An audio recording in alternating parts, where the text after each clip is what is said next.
Hi there.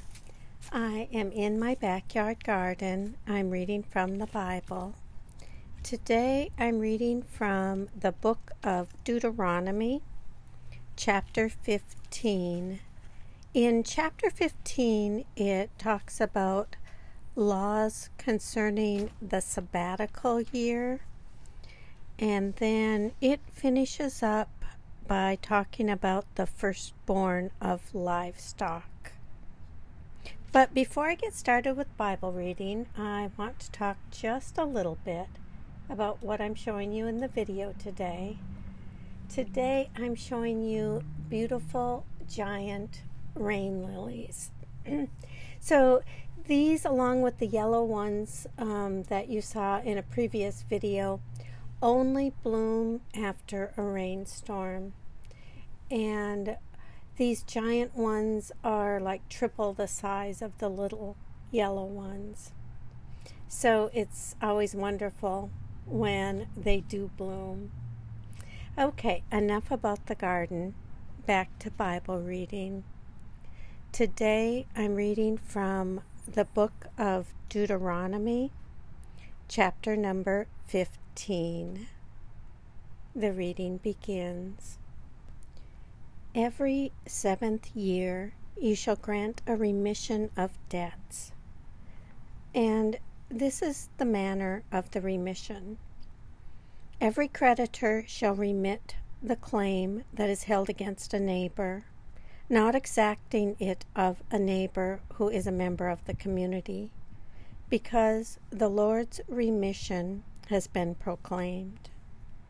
Of a foreigner you may exact it, but you must remit your claim on whatever any member of your community owes you. There will, however, be no one in need among you, because the Lord is sure to bless you in the land that the Lord your God is giving you as a possession to occupy. If only you will obey the Lord your God by diligently observing this entire commandment that I command you today. When the Lord your God has blessed you, as he promised you, you will lend to many nations, but you will not borrow. You will rule over many nations, but they will not rule over you.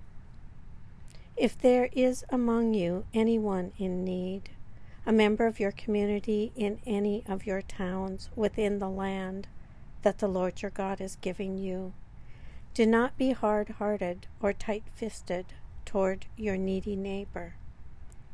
You should rather open your hand, willingly lending enough to meet the need, whatever it may be. Be careful that you do not entertain a mean thought, thinking, the 7th year, the year of remission, is near, and therefore view your needy neighbor with hostility and give nothing. Your neighbor might cry to the Lord against you, and you would incur guilt. Give liberally and be ungrudging when you do so. For on this account the Lord your God will bless you in all your work and in all that you undertake.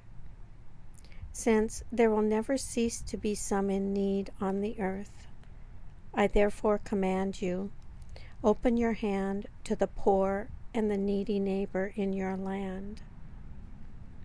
If a member of your community, whether a Hebrew man or a Hebrew woman, is sold to you and works for you 6 years, in the 7th year you shall set that person free. And when you send a male slave out from you, a free person, you shall not send him out empty-handed. Provide liberally out of your flock, your threshing floor, and your winepress, thus giving to him some of the bounty with which the Lord your God has blessed you. Remember that you were a slave in the land of Egypt, and the Lord your God redeemed you. For this reason I lay this command upon you today.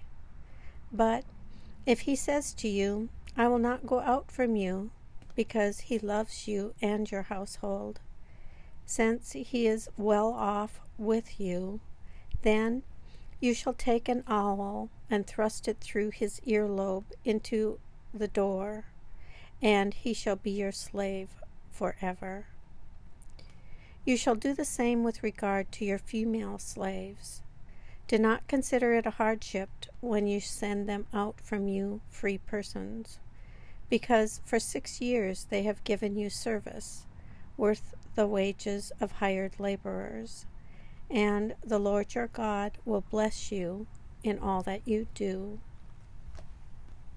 Every firstling male born of your herd and flock you shall consecrate to the Lord your God. You shall not do work with your firstling ox, nor shear the firstling of your flock. You shall eat it, you together with your household, in the presence of the Lord your God, year by year, at the place that the Lord will choose.